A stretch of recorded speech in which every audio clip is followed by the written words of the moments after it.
Prepare your ears, humans. Happy, Sad, Confused begins now. All right, guys, it's Hollywood's biggest night this Sunday night. Or whatever. Is it Hollywood's biggest night? That's what they say about the Oscars, right, Ash?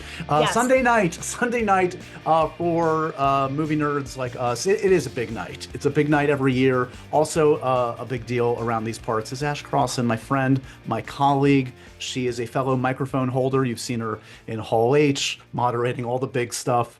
And of course, all along your feed, talking to all the stars. She does it as well or better than anybody you see online. And I thought, let me hit up my buddy to just talk about the Oscars because I'm going to be sitting on my couch. But Ash, where are you going to be?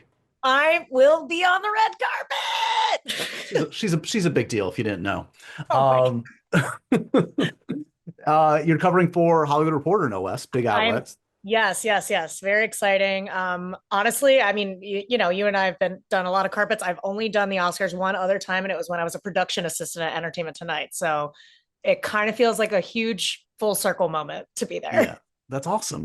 No, I mean, like I've done this, as you know, for 1,000 years, but like, every time you get to like a big event like that, whether it's, a Hall H thing, Golden Globes, Oscars, like I definitely take a moment. I don't know about you to be like, okay, yeah, this is work. Yeah, this is stressful. This is also fucking cool. Yeah, exactly. Like there's so many things that we will inevitably complain about probably in this video, yeah. But then you get there because it's more the steps leading up to it, all the prep work and everything. Once you get there, you're at the finish line and it is the coolest thing ever. All right, so that was partially why I wanted to bring you on because, we're so in the weeds and we take a lot of this for granted. But I thought like some folks might get a kick out of just like demystifying the process a little bit because, not to say, look, we're in the coal mines, but this is work and it is stressful and it does take a lot to prep for, especially an event like this. Like, so we're talking on Friday, and I would imagine, having been there, your head is like swimming right now. Because there will be 1,000 people and you don't know who you're talking to. Where are you at right now? Exactly. Well, it's like you said, it's like when you do something like, let's say we did the Captain America premiere a few weeks back. It's like, you know exactly who you're talking to. You're talking about one project and your mind is just focused on this one project, one film. This is so different because it's, at least beyond the best picture, there's however many different movies. And it's not like they come and they're like, here's the cast of Anora and they're coming down. It's all mixed bag, plus the presenters, plus other people that are there. And you just have to all know it in the back of your head because you don't have time to like recalibrate between each interview and reset. So it's like, they just pop in front of you and you got to be like. Totally. I think that's the gift for those that do it very well is, yes, folks watch even on E, like that kind of like the official kind of carpet shows, they have talent wranglers, which means like they are like going up and down the carpet, grabbing folks. Even that's chaos because I've done that type of thing too. I'm sure you have, where like you kind of know who's coming, you kind of see it a little bit in advance. But someone hands you a card, like yeah. But in my experience, especially like on an Oscars or a Globes, there's so many people you can't see what's happening, and it's very often like someone just pops up in front of you. And you need to kind of know your shit and be able to have a good interview sometimes without getting your card and getting your notes and just sort of like in the moment rattle off 2 or 3 semi-coherent questions. And it's always it happens a lot too where it's somebody that you are definitely not expecting to talk to and they kind of pop in front of you. Yeah. And you're like, didn't Daniel Craig do that like on like a carpet for you recently? Yes. Oh, yeah. I was doing the Governor's Awards. And I had like, I think like the face sheet of the list of people to talk to, and he wasn't on it and he kind of popped in front of me and I was like, yeah. This is Daniel Craig. That's obviously only one of the biggest stars on the planet. Yeah. That's somebody you definitely want to spend a half hour thinking about questions for at least. So when that person just pops up in front of you and you're like running down their IMDb, their recent news, anything they could possibly talk about, you're like, this guy's so done with talking about Bond, but it's all that's popping in my head over and over. Right. No, 100%. Yeah. It's just keeping that ball in the air. I feel like sometimes also in those conversations, it's like seeming like it's a real conversation, even though you're thinking like two questions ahead. Yeah. I'll be it's there like in wanting to be present and talking while also being like, what? It's like, because there is no worse feeling than when somebody walks away and let's say it's like I don't know, somebody I was talking to and they just got cast in a Marvel movie. I knew about it, but it just for whatever reason like didn't come to the front of my mind Right, while I'm right. about them. They walk away and I'm like, Wait, one more thing. Oh, come we've all had back. it. My thing also, and I've talked about this at times, is sometimes, depending on your outlet or whatever, you have different priorities, right? Different kind of folks you're talking to. And Yeah. like you have to play this game of chicken where it's like you grab somebody, but then you're seeing somebody like 20 feet away that you are desperate to talk to. Yes. So then it's like, do I bail out of this conversation? Do I just do I Yeah. try to make eye contact with somebody while you're in the middle of a conversation? It's like, it's a lot. And there's been like, I mean, there's been clips that have gone viral, even like recently at award Oh shows. yeah. Like those moments have happened, and it's like it's like there's somebody tapping you on the back and be like, you got to rap because so and so is going to be right here. Like Ariana Grande is standing right next to you while you're Right. talking to so and so, and you're like, yeah, it is. Like, and they'll go past you. Like Oh, you will miss them. So like you really do have to navigate uh paying attention, staying in your conversation, like not being rude, but also knowing this person's coming and you're going to miss them if you don't yeah. end this. And it is the most intricate dance. And like I said, like, and like you were saying, it's like, we're not like doing open heart surgery or anything, but it is Yeah. so stressful. No, I know. I always talk about the moment. It was at the Globes. This is probably 10 years ago, and I was interviewing Michael Keaton, who like I couldn't love more. Michael Keaton, come on, like I grew up with him, Yeah. obsessed with him. At that time, though, Chris Pratt was a priority. It was like height of Guardians, and I remember like Chris Pratt like walking by Michael, and I literally in the middle of the Michael Keaton interview, I'm like, and then just started screaming, Chris, and like Michael Yeah. Keaton is like, it is that I think that AP moment that just happened, and like he's Yeah. just I was going to say, I was like, I'm surprised you didn't get heat for that. and Michael Keaton was kind of like, who's Chris? And I'm like, never mind, it's okay, sorry, Mr. Michael Keaton. So what do you remember? Like, what were your first carpet experiences? Like, when did you start to, like, I guess, do you remember? Ever, Yeah. my first ever carpet was the Frozen 1 movie. Because and I was like, I think I was like an assistant at the time. I remember like because my first thing I ever did was the Ant-Man 1 junket. Okay. And I think were those around the same time? I guess they were. Maybe I was doing Frozen probably. 2. A Frozen movie. I have no concept of time. I don't know. It was Snow White and the Seven Dwarfs. It was 1938. Yeah, whatever I was doing. Rachel said that it was recently. No, I was doing a Frozen movie, and I remember it so specifically because that was one where I definitely like you. I watched the footage, or I've seen like pictures and stuff. And it's like my body language is like me holding the mic like this, and just like being so stiff. But I remember that was another one where it's like, when I was working, they gave me the list of questions, and when you're younger and greener, you're just asking them in order, and you're not thinking anything. You're just like, I'm just gonna ask these questions, and I'm not gonna get in any trouble. And I remember they had Demi Lovato was there because she sings the song in the credits. Like, Disney movies, like the song in the credits. I didn't know why she was there. So I was just like talking to her about Frozen and all this stuff. And I remember she walked away and I like read it afterwards and I was like, oh my God, I'm going to get crucified for this. No one said anything. No one cared. It was fine. that is literally my worst nightmare, a variation on that, which is that someone just like plops in front of you. They just walk in front of you, like waiting to be interviewed, and you don't know who they are, or you can't quite connect why they're there, or you do know who they are, or don't know why they're there. And you have this vague, it's that thing at a party for like a normal person that's just like bumps into somebody they don't know, and they're like, good to see you. That's like, how do I know them again? It's the interview equivalent where it's like, you must be so excited to be here for X reason. I think you're like getting confessions out of me now, but there's been so many carpets too where it's more like below the line people where you just don't know their faces, or it's like hard to put it together, and somebody will come up in front of you and be like, you want to talk to Brett? I can't make up a name on the spot, but just fake name. And you're like, but they're already in front of you. So you're like, who the hell is this? And you're like, okay, hey. And then you're using context clues to work backwards. And all of a sudden you're like, they're the cinematographer. I got it. Totally. And by the way, that is the shadiest pool that I hate on a carpet. Again, we're so inside baseball right now. Yes. The publicist that puts their client in front of you, knowing you can't possibly say no because you would be the biggest asshole on the planet to say, I'm sorry, I have no interest in talking to you. That's not the way to do it. Sorry. Yeah. It is. Oh my gosh, it's the worst. It's the worst. And it's like, my rule of thumb is if I'm open and no one's like right there, Yeah, I just no, totally. Yeah. But it's like I've had that happen where the star of the film is next to me, and I'm like, Yeah. I can't. I like, Yeah. come on. I do. I do the. We're actually waiting for this person. I'm Yeah. sorry. I do that We're kind of we're thing. holding for so and so, Yeah. and if you come back in a bit, sure. Yeah. But Yeah. like, yeah.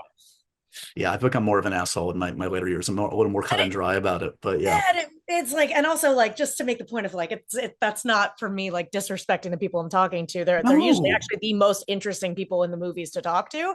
But when it's not planned, you're just like, ah. Well, it's also like I also know it will not be seen. Like my outlet Yeah. is not going to use this footage. So we are. I mean, I respect that you're here. Congratulations, but we are wasting each other's time with all due respect. Right.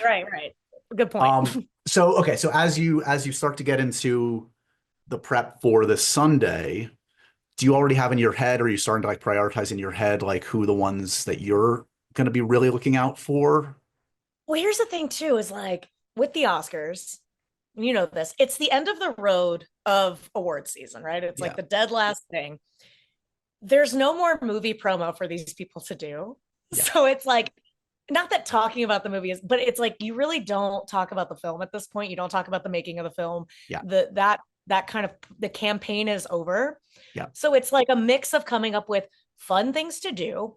Also, I've always found on award show carpets in general, by the time the telecast starts, a lot of the things that you talked about on the carpet have like worn out their shelf life. Of course. You know, because it's like if something will happen in the award show, that's what everybody's talking about. So it's like finding things that just can like live beyond the carpet, but are also fun. And like, it's really hard to predict what's going to work.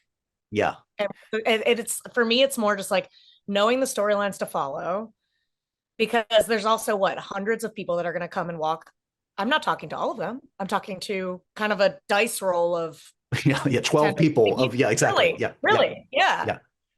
So it is like a mix of like we love talking at the same time. Sorry. Okay. I think it's like a mix of like having all of it in your head.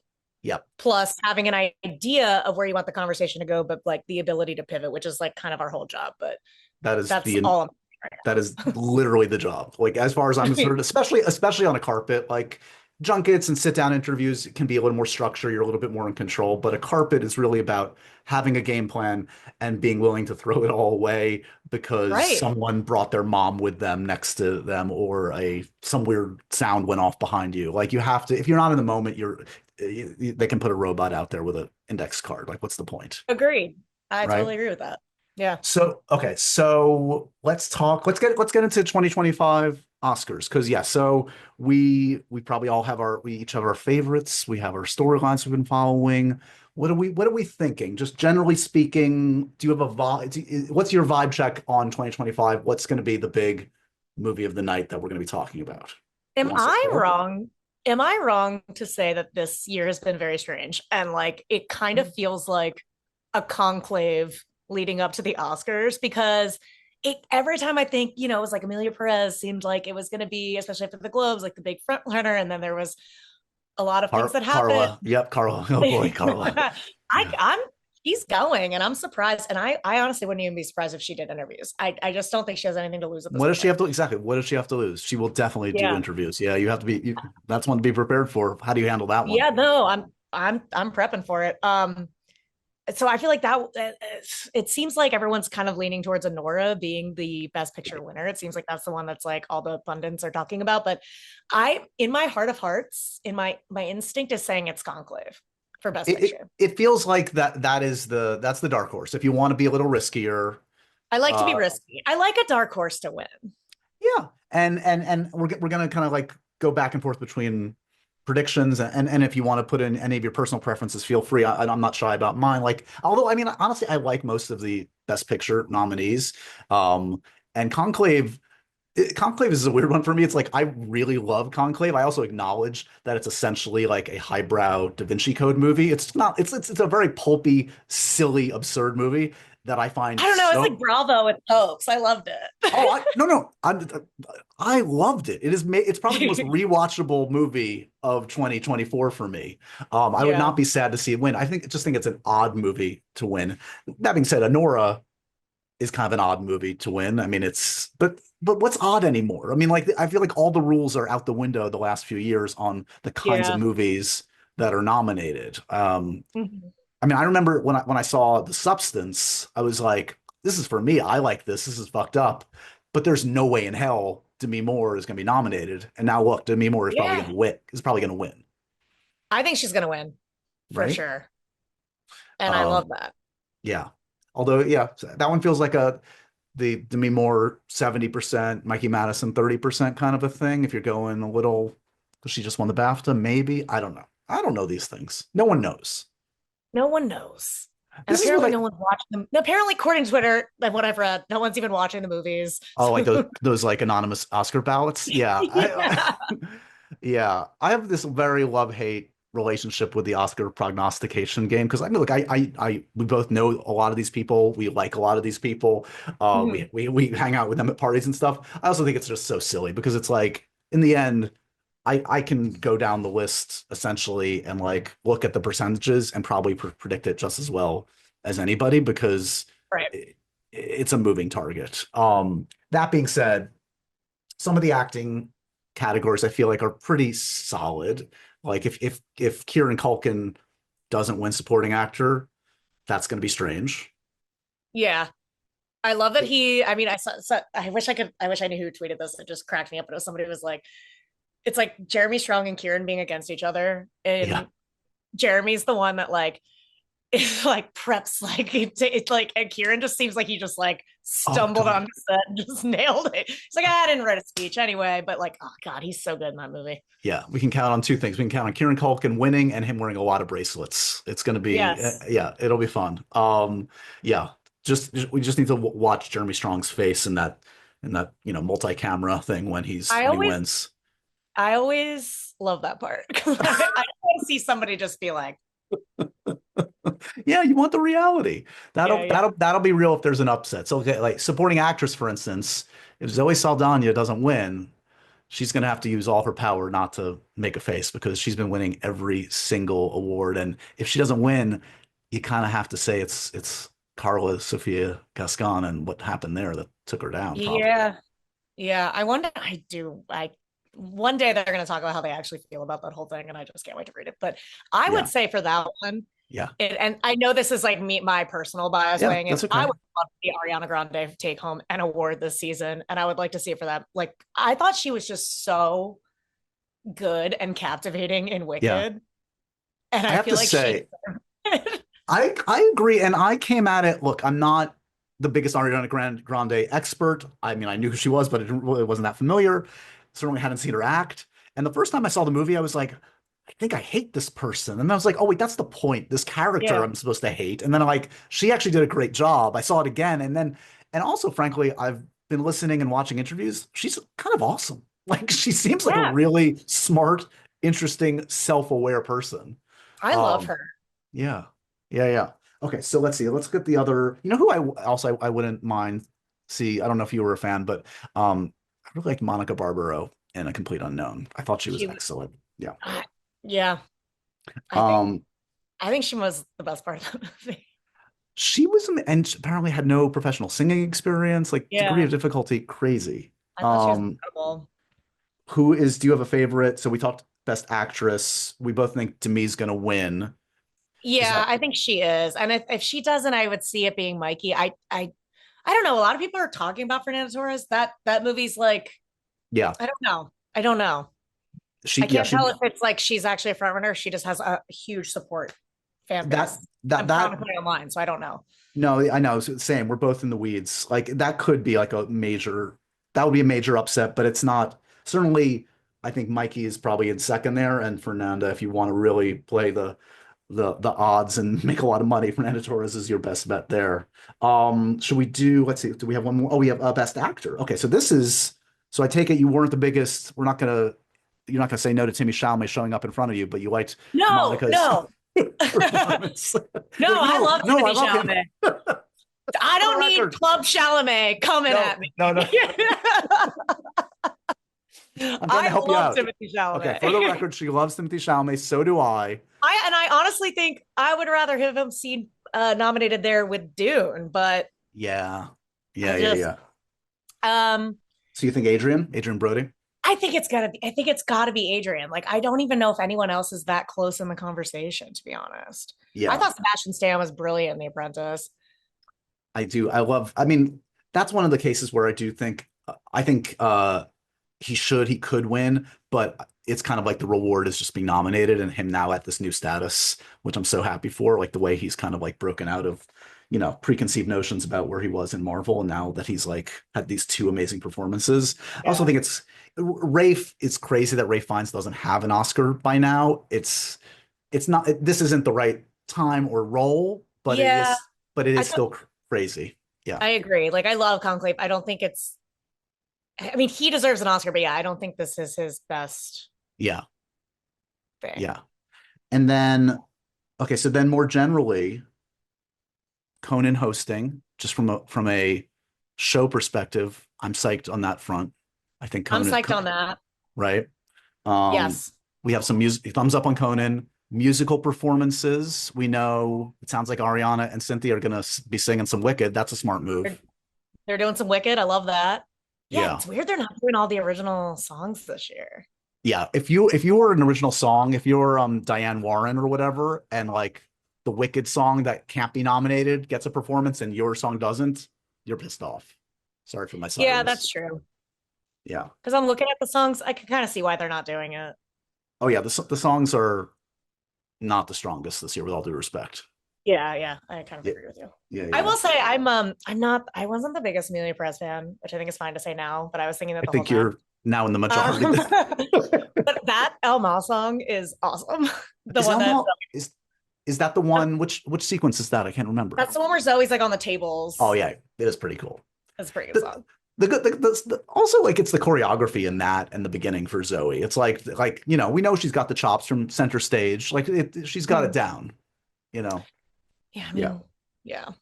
Um, you know what I'm hoping, just selfishly, I don't know if it's gonna get any love, but I'm a big fan of A Real Pain, and I would love to see. I loved A Real Pain.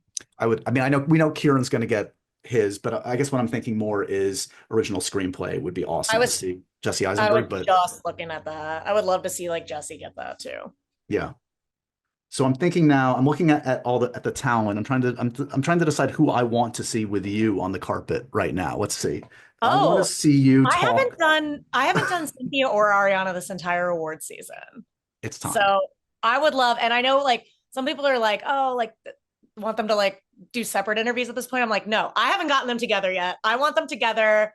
I want us all to hold fingers You want to and hold space. Yeah, you I got want to to do the hold whole space. thing. What is her name? I saw her at a party the other night. And I was like, I don't fan go over celebrities, but people like that, I'm like, I Oh, almost ran up to her. wait, the journalist that did the The holding space interview? journalist, yeah. Yeah. I saw her when I did the Complete Unknown junket, and I was like, so my producer, I'm like, that's her. Like, Also, what is wrong with me? I think about her often because I think in our career, there's nothing more than the nightmare of realizing that you're the main character of the Yeah. day online. And you're like, how is this going to go? And I feel like for her, it was like at first everyone was making fun of it. And I probably wouldn't have even been able to look at my phone. And then Oh, it circled back to being like yeah. incredible. We've both been there. We've both had nice moments where we're kind of at the center of a meme or whatever, and then we've Mhm. both been like, the internet has decided we're the enemy. It's again, we only experience a fraction of what the folks we talk to experience, but I don't know. I'm not gonna speak for you, but for me, it's more than enough. Like, oh God, it's a lot. It's a lot. And it's like, oftentimes too, it's like there's so many circumstances around the moment that nobody knows about. And you're like, well, Yeah, that's why I asked that, or that's why this happened. Or yeah, like, a lot of times too, it's like, why would she ask that? I'm like, that was like part of an hour-long interview. And it was like, of course I 100%. asked about the movie. Yeah. I'll tell my story, which I've told many times, but I'll say it again because it's so many years ago, and I like to always set the record straight. It's the I hope it's my Keanu favorite moment. one. It's the Keanu moment. Do you know the Keanu Yes. moment? Yeah, okay. Keanu moment. Like this is like 10, 12 years ago. You guys have probably seen this meme, this interview where I get his character name from Bill and Ted wrong. I say Bill. And he said, and he very deadpan goes to me, I played Ted, and you just lost your credibility, man. I walk off. And I think maybe I've told you this, and I've told friends and everything. A couple factors in that. A, had done many interviews with Keanu before then, have done 1,000 interviews with him after, did 45 minutes with him like a week ago. He's probably good. B, he was just taking this, just having fun with me. C, I was the one who ran that clip because I thought it was funny because I was missing it. D, there's no bigger Bill and Ted fan than me, guys. So I just had like a therapy session because people send this to me every goddamn year saying, "Oh, this guy's career is over," and I'm like, "I'm still here, guys. Keanu's still talking to me. I don't know what to tell you." Yeah. I won't blow up. Jake Hamilton has one of my favorite ones ever too, which was like kind of a similar thing where it's like he was just joking around with him and it ended up being like they talk about it. They have so many follow-up interviews where they reference it, but it was so funny. My recent one was the Robert Eggers one where I was talking to him about Nosferatu, which a lot of people know about Nosferatu from SpongeBob, especially like the younger side of my generation and below that. And I was like, oh, cool. How cool is that? That there's like an access point. It was the premiere. He had done so much press leading up to this. There was nothing else like, and also I asked him other things, but some dude clipped it out and was like, imagine getting Robert Eggers and asking about SpongeBob. And I was like, and first of all the comments were so fun and they were defending me, but I was like, why are we acting like SpongeBob is so beneath us? It's a great cartoon. There you go. I think like we are going to talk about SpongeBob the way we talk about Looney Tunes. Like it is an iconic cartoon. It's a reason it's such a mainstay in pop culture. It's a reason a lot of people know about a lot of stuff. Shut up. I like SpongeBob and I'm going to ask about it. 1,000%. And also goes back to our red carpet conversation. Sure, like if you're sitting down with him and you're having an in-depth conversation about the film and it's and I asked him like, who's the daddy of Nosferatu? I'm not doing that. But whatever, it's fine. But if you have 2.5 questions with Robert Eggers, who with all due respect, he was on the podcast, he's great, he's very talented, he's also a bit dry, he's a very serious dude, and you want to get something a little fun out of him, you gotta try. And like what do you want her to ask about, like the cinematography with Robert Eggers on a red carpet? Time and place. Know the time, know the place. On the flip side, your stuff with Captain America, that must have felt good. Felt good about Brave New World. Yes, I did. I felt, and then I just did the carpet for Electric State, and that was one of those where I was like, you know, when you like leave it, you're just like halfway through carpet and you're like, I don't know why I am on my A game today. Like my head is so clear. I know exactly what I want to say. I'm with it. Because there's times that's just like, depending on the environment and everybody's mood and what's around you, you're just like, changes the dynamic of everything happening. Yeah. But as you said, those are, compared to like an Oscars or Globes, it's nice to have that because it's kind of focused, you know, the 5 or 6 people, you can kind of like know it. You're with a solid, reputable outlet that has a great position. You know, you're going to get everybody. Mm-hmm. It's just, I think people just often don't realize all these other weird factors that are bubbling up around us. And we're just trying to get the best 90 seconds out of somebody in an insane environment. So anybody that can get something like Ash gets or some of the good like ones out there. Thank you. It's harder than it looks, guys. Cut us some slack. It's a dance because it's like, I could sit there and ask about, you know, the 3 main questions everybody's asking in like a different font. Yeah. And no one's gonna watch it. Yeah. So it's like it's just it's also a vibe. I think like I've said this to you before. I think like it's like this is a personal philosophy. I often think it's like more about the vibe than it is the question. And I think 100%. I think we've talked about this, and I think that's why you and I get along, and I think we like each other's work is because we bring a positive, fun, self-aware vibe, or at least we both try to, and usually it works. And it's the folks that like take it too seriously and don't and just kind of can't live in the moment that like. That's the thing. I take the prep so seriously, so I can take the carpet not. You know what? Does that make sense? Like it's like I do so much prep going into it and I stress myself out. And that's when I'm a bundle of nerves so that by the time I get to the carpet, I can just have fun. Yeah, that's it. Because I know it. We know it. It's just. Ash and I are going to teach a class. We're going to do the Red Carpet 101. Let's do it. Do the seminar. Okay, I have no other agenda. This was a very last minute idea. I hit up This Ash. is I'm a like, therapy do you, session. do you want to It's a therapy talk session through? that people can watch. Yeah, yeah. There you go. Well, you're gonna kill it Sunday night. Folks will be Thank able to you. watch all your stuff. I'm sure that you guys are gonna be posting like in real time on the THR X and Instagram and all that stuff. Yes, yes, yes, yes. It'll be all over in real. I think in real time. They're quick with that. They're They're good quick about with it. that. They Yeah, yeah, are. yeah. I love that. Okay. Well, I'll be watching, living vicariously through you and stressed out for you, but you're gonna have a blast. Get all the good ones. And any closing thoughts? Any predictions? What's your massive prediction of the night?